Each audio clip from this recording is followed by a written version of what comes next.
안녕하세요. 연애버릇 80가지 달꽃입니다. 반갑습니다. 이번 영상은 공감에 대한 내용으로 진행을 하겠습니다. 우선 공감에는 세 가지 종류가 있어요. 첫 번째는 인지적 공감, 그 다음에 두 번째는 정서적 공감, 세 번째는 공감적 관심이라는 게 있는데, 인지적 공감은 쉽게 말하면 그냥 눈치예요. 그러니까 좀 분위기 파악을 잘 하느냐 못 하느냐인 거죠. 그래서 인지적 공감은 사실 어떤 게 머리로 하는 거라고 이해를 하시면 될 것 같아요. 그래서 인지적 공감도가 높은 사람들은 상대가 어떤 마음 상태인지, 그리고 상대가 뭘 요구하는 건지에 대해서 캐치가 굉장히 빠르세요. 그리고 또 굳이 말하지 않아도 지금 이 상황이 어떤 상황인지 파악도 빨리 잘 되시고, 일단 분위기를 잘 읽는다라는 거죠. 그리고 정서적인 공감은 상대의 마음 상태를 나의 마음 상태와 이렇게 일치시켜서 내가 같은 감정 상태를 공유를 하게 되는 거죠. 이걸 정서적인 공감이라고 말하는데, 뭐 쉽게 얘기하자면 그거예요. 뭐 과부 심정은 호래비가 잘한다. 본인이 어떤 같은 경험을 했다라고 한다면 그만큼 공감도는 높아지겠죠. 그래서 우리 경계선 인격을 가지신 분들 보면은 그 과거 본인들이 가졌던 어떤 트라우마의 그런 영향으로 인해서 공감력이 높으신 분들이 많습니다. 아무래도 본인들이 어떤 그런 그 경험을 하셨던 거가 있기 때문에. 그래서 착한 아이 증후군이라고 하죠. 예, 그런 거가 본인들이 어떤 그런 살아남기 위한, 그리고 또 그런 그 버림받지 않기 위해 본인들이 체득했던 그 방어 기제를 많이 사용했었던 그런 거기 때문에 이분들이 공감력은 높아요. 그래서 본인들의 어떤 긍정적인 상태일 때는 상당히 공감력이 좋습니다, 이분들이. 그렇게 하고, 공감적 관심이라는 거, 세 번째 공감력 관심이라는 거는 사실 인지적인 공감과 정서적인 공감이 완성도를 높이는 게 바로 공감적 관심이에요. 인지적 공감이라는 것 자체가 사회 지능이라고도 얘기를 할 수 있습니다. 그래서 인지적 공감이 높은 분들, 그리고 근데 정서적인 공감이 낮은, 상대적으로 이런 분들이 자신의 이익을 위해서 상대의 어떤 그런 그 성과나 어떤 결과물에 대해서 이렇게 착취하는 거에 대한 죄의식이 없으세요, 이분들은. 그러다 보니까 그냥 밟고 서고 막 뺏고 이러는 거에 대해서 이분들은 전혀 그런 데 대한 어떤 죄책감을 느끼지 않으시죠. 그다음에 정서적인 공감은 높은데 인지적인 공감이 낮은 분들, 이런 분들은 주변 사람들로부터 이렇게 착하다는 소리는 많이 들으세요. 근데 자칫하면 상대의 어떤 감정 쓰레기통 역할을 하실 수도 있습니다. 그래서 그런 분들을 만나게 될 확률이 높죠. 친구들도 마찬가지고. 왜 가끔 보면은 그런 거 있으세요? 친구들 왜 나를 만나면은 나한테 막 그렇게 막 본인들의 그 힘들었던 것만 막 쏟아붓고 내 얘기는 들어주지도 않고 뭐 그런 사람들만 나 만나는지 모르겠다라고 하시는데, 정서적인 공감이 높고 인지적 공감이 낮으신 분들이 그런 환경에 노출될 확률이 높습니다. 그래서 공감 능력이 떨어지시는 분들 보면은 이렇게 어떤 대인관계나 사회적인 어떤 그런 환경에 있어서도 고립될 확률이 높습니다. 그래서 이런 분들의 특징이 다른 사람의 말을 들으려고 하질 않죠.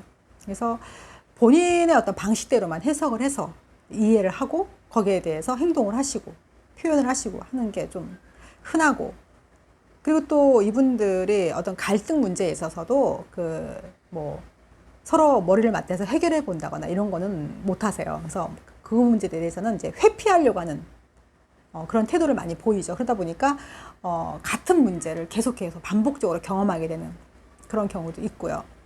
상대에 대한 그 착취 이런 거에서도 이제 뭐 이렇게 당연시하는 그런 걸 제가 말씀드렸는데, 제가 두 가지의 그들이 하는 발언에서 두 가지를 제가 뽑아왔습니다. 근데 그 하나가, 누구나 성공과 명예를 원해 빼앗겼다는 생각은 사회생활을 몰라서 하는 소리야. 상대의 능력을 인정하지 않는 거지. 너도 나중에 내 자리에 있게 되면 당연히 그럴 거야. 돌고 돌아. 이렇게 얘기를 하신 분이 있으세요. 자, 그리고 또 하나는 상대 연인과의 관계에 있어서 이별을 염두에 두고 있는 분이 한 말이에요. 빼먹을 수 있을 때까지 빼먹어야지. 이 정도는 해도 되는 거야. 난 그럴 자격이 있어. 당사자만 모르면 문제되지 않아. 안다고 해도 지가 준 거지. 난 달라고 한 적 없어. 이런 말을 했는데, 이것 또한 상대와 헤어짐을 염두에 두고 본인의 이익을 위해서 최대한 상대에게 얻어낼 수 있는 거는 내가 다 얻어내고 그리고 끝내겠다라는 거죠. 인지적 공감이 높으신 분들, 그러니까 사회지능이 높으신 분들 보면은 사회생활을 굉장히 잘하세요. 그러니까 막 눈치 빠르게 뭐 이렇게 상황 판단 팍팍팍 되면서 막 분위기 파악 다 읽어가면서 상대가 뭘 원하는지, 내가 뭘 해야 하는지, 지금 이 상황이 어떤 상황인지를 금방 캐치를 해내다 보니까 성공과 출세, 어떤 성과에 대한 결과물을 만들어내는 거에 있어서 좀 탁월한 면을 보이십니다, 이분들이. 근데 이분들은 오로지 그런 그 본인의 이익만을 추구하고 그걸 쫓아서 이렇게 막 달려오신 분들이기 때문에 정서적인 공감은 안 되시는 분들이잖아요. 그러다 보니까 주변에 이렇게 본인들이 어떤 그런 성과를 만들어내서 그런 위치에 오르고도 정말 진심으로 축하해 줄 만한 그런 사람들이 없으세요. 근데 이분들은 그걸 가지고 그 얘기를 하죠. 그들은 나를 시기하고 질투하는 거다. 그렇게 생각을 하시는 겁니다. 본인의 이익만을 위해서 그것만을 쫓고 사시는 분들. 근데 연인 관계에서도 마찬가지예요. 그러니까 연인 관계에서도 제가 예를 들어 말씀을 드릴게요. 그러니까 어떤 여행 계획을 세웠어요. 여행 계획을 세웠는데 남자친구의 뭐 이러이러한 상황으로 인해서 가지 못할 상황이 돼서 취소를 할 수밖에 없는 상황이 되었습니다. 이럴 때 남자친구분, 그러니까 자기애적 인격이신 분들은 여자친구분에게 얘기할 때 이렇게 가지 못하게 대한 어떤 그 처해져 있는 상황만을 얘기를 하는 거죠. 설명을 하는 겁니다. 그래서 못 가게 되었어. 가 되는 거죠. 그러면 여자친구의 입장에서는 그거 왜 이제 얘기를 해? 나 갈 거라고 나 기대 많이 했었는데 라는 거에 대한 어떤 불만을 얘기할 수 있잖아요.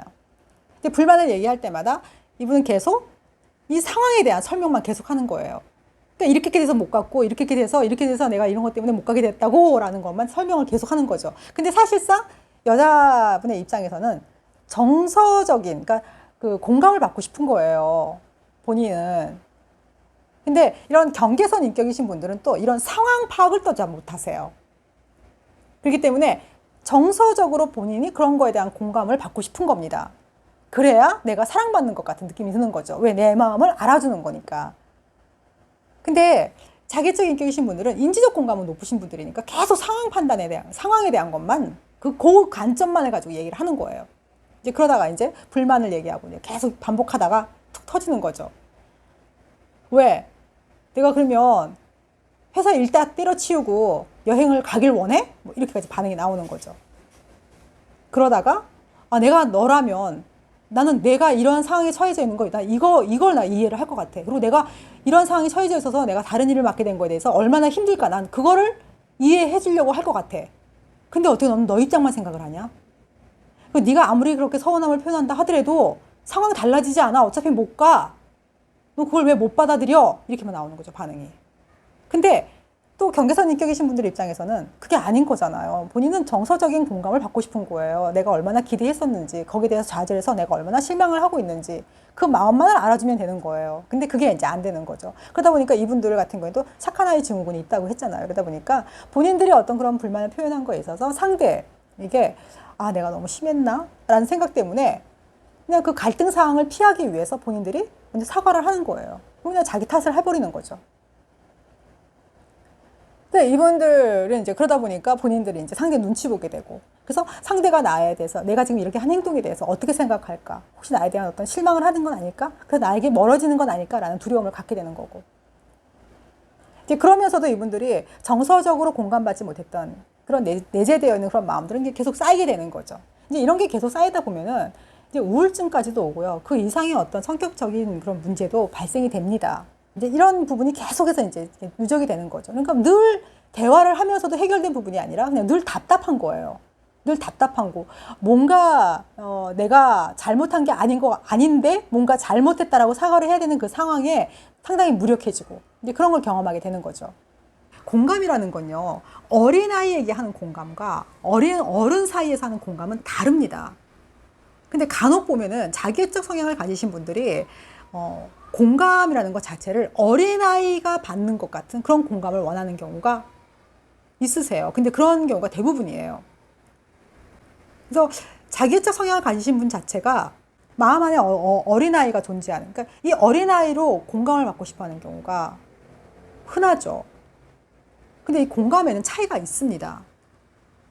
나는 상대에게 어떤 공감을 하였는지 우선 그걸 먼저 생각해 보는 것이 필요하지 않을까라는 생각을 했습니다. 그래서 이 시간을 통해서 그러한 걸 한번 돌아볼 수 있는 그런 시간이 되었으면 하는 바람이에요.